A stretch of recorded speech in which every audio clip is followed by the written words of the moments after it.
I remember when Britain used to rule the waves. Now we're struggling to even patrol them. What happened?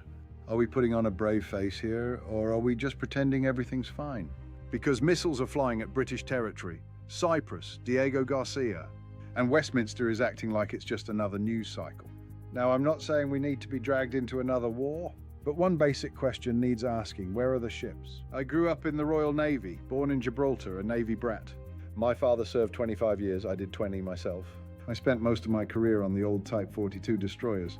Those ships spent their lives at sea, patrols in the Gulf, Strait of Hormuz, that was the job. Then we built their replacement, the Type 45 destroyers. On paper, they're incredible. But here's the uncomfortable truth. If you walk the dockside in Portsmouth, you'll see them tied up again and again. So here's the question no one in government seems keen to answer. If a ship sits alongside for years, is it really a warship?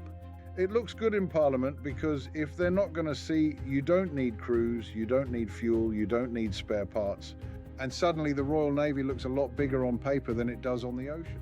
And that leads to a bigger question. If Britain actually needed to protect shipping tomorrow or stand alongside the Americans in the Gulf, what would we actually send? Because from where I'm standing, it looks like the ships built to replace the fleet aren't out there doing the job. Because from where I'm standing, the Royal Navy I served in would never have accepted this. So let me ask you something. What the hell has happened to our Royal Navy? We will see. What do you think?